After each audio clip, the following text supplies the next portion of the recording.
আপুনি আজি প্ৰধানমন্ত্ৰী খোজ বুলি কৈছে আৰু মনোৰঞ্জন তালুকদাৰ ক'ত উঠিছে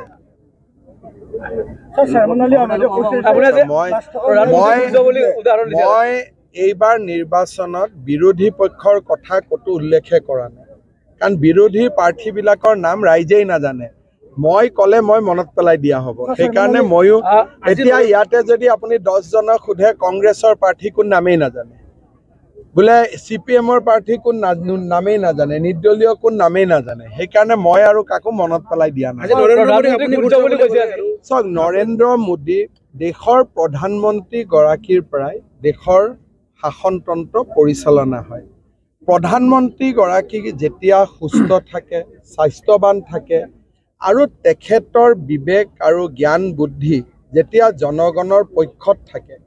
তেতিয়া ৰাজ্য চৰকাৰবিলাক নিজে নিজেই ভাল কৰি চলে নৰেন্দ্ৰ মোদীৰ দৰে যদি নেতা এজন নাথাকিলেহেঁতেন ভাৰতে কোভিড পৰিস্থিতিৰ কেনেকৈ মোকাবিলা কৰিলেহেঁতেন আজি যদি আমি ভাবি চাওঁ যে মোদী নাথাকিলেহেঁতেন বেলেগ এজন প্ৰধানমন্ত্ৰী থাকিলেহেঁতেন কোভিড পৰিৱেশৰ মোকাবিলা হ'লহেঁতেন নে নহ'লহেঁতেন প্ৰশ্নবোধক চিন থাকি যায় গতিকে প্ৰধানমন্ত্ৰীগৰাকী দেশৰ সূৰ্য মুখ্যমন্ত্ৰীবোৰ প্ৰধানমন্ত্ৰীৰ পোহৰতে উজ্বলি থাকে সেইকাৰণে মই সহজ গাঁৱলীয়া ভাষাত বুজাই দিছোঁ যে সূৰ্যক যদি আমি বচাই ৰাখিব পাৰোঁ চন্দ্ৰই পোহৰ পায়ে থাকিব যুদ্ধৰ মাজতে টোপনি যোৱা সেনাপতি আখ্যা দিছে ফণীভূষণ চৌধুৰীক কোনো ফণীভূষণ চৌধুৰী আমাৰ অসমৰ আটাইতকৈ জ্যেষ্ঠ বিধায়ক প্ৰবীণ বিধায়ক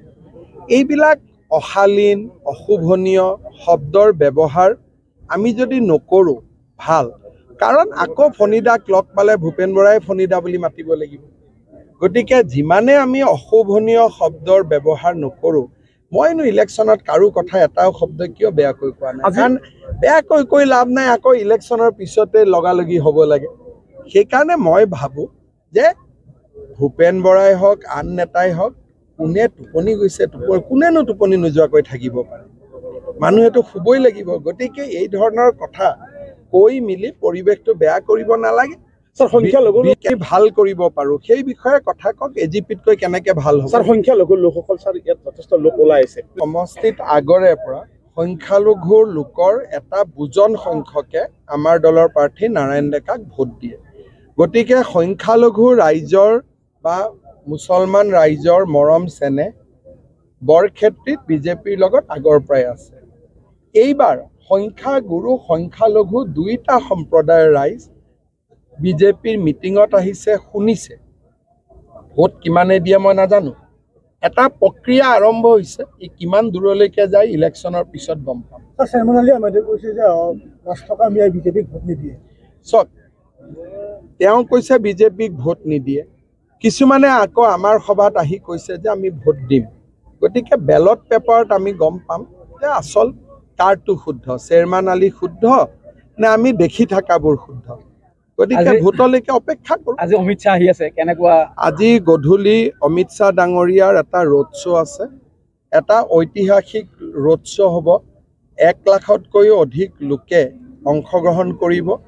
GS ৰোডত আমি কৰিব খুজিছিলোঁ কিন্তু ৰাইজৰ অসুবিধাৰ প্ৰতি লক্ষ্য ৰাখি আমি GS ৰোডত ৰোড শ্ব'টো নকৰি চাইকেল ফেক্টৰীৰ পৰা আমি লাল গণেশলৈকে কৰিম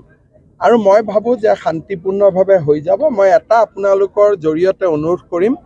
কোনো মহিলাই যাতে কেঁচুৱা লৈ ৰোড শ্ব'ত নাহে কাৰণ আজি যথেষ্ট মানুহ হ'ব সেইকাৰণে কোলাত কেঁচুৱা লৈ যাতে আই মাতৃসকল ৰোড শ্ব'ত নাহে আৰু অকণমান বয়সস্থ মানুহসকলেও যাতে ৰোড শ্ব'টোৰ পৰা আঁতৰি থাকে গুৱাহাটীৰে হ'ব তাৰ কাৰণে মই বিনম্ৰতাৰে অনুৰোধ জনাম তেওঁলোকে ঘৰৰ পৰাই আমাক আশীৰ্বাদ কৰক কিন্তু ৰোড শ্ব'ত আহি কিবা এটা অসুবিধা হ'লে মোৰে মনটো বেয়া লাগিব আৰু বহুত সময়ত মই ৰোড শ্ব'ত দেখোঁ যে কোলাত কেঁচুৱা লৈ মহিলাসকল আহে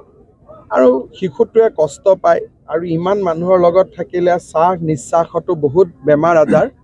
শিশুটোৰ শৰীৰলৈ গুচি যায় সেইকাৰণে মই বিনম্ৰতাৰে সৈতে অনুৰোধ জনাম গধূলি যাতে কোলাত কেঁচুৱাক লৈ কোনো যাতে ৰোড শ্ব'ত নাহে আৰু চাকি বন্তিও যাতে নানে কাৰণ জুই লাগি যাব পাৰে অলপ সাৱধানতা অৱলম্বন কৰিলে ভাল কাৰণ ৰোড শ্ব'খন ঐতিহাসিক হ'ব। হয়, আজি অখিল গগৈয়ে এটা মন্তব্য কৰিছে যে বৰপেটা লোকসভা সমষ্টিত বিৰোধীৰ প্ৰাৰ্থী এগৰাকী হ'ব লাগিছিল, অৰ্থাৎ যুদ্ধ নহওঁতে তেওঁলোকে পৰাজয়ৰ উমান পালে নেকি? চাওক, প্ৰাৰ্থী একেলগ হোৱা নোহোৱা কি কওঁ, কংগ্ৰেছৰতো 6-7 গৰাকী প্ৰাৰ্থীটোতো এইবাৰ নায়েই বুলি ক'ব পাৰে। এইবাৰ ইলেকশ্যনত 6-7 গৰাকী প্ৰাৰ্থীনো কোন নামেই শুনি নাপালে পাব্লিকে। গতিকে কংগ্ৰেছ দলত মানুহেই নাই, ৰাজীৱ ভৱনত যাওক, বহা মানুহেই নাই। স্যাৰ নিউজ 18 যে প্ৰধানমন্ত্ৰীৰ সাক্ষাৎকাৰ কংগ্ৰেসক মুসলিম লীগৰ ছাত্ৰ সমাবেশৰ কেইবাটা গুৰুত্বপূৰ্ণ নহয়, তাত যিটো কথা কোৱা হৈছে যে আজি কংগ্ৰেছৰ যিখন মেনিফেষ্টো সেইখন পাকিস্তানত বেছি চলিব, ভাৰতত কম চলিব। তাৰ কাৰণ প্ৰধানমন্ত্ৰী ডাঙৰীয়াই ব্যাখ্যা কৰিছে আৰু ময়ো মিটিং আদিত কৈ আছোঁ। Thank you sir.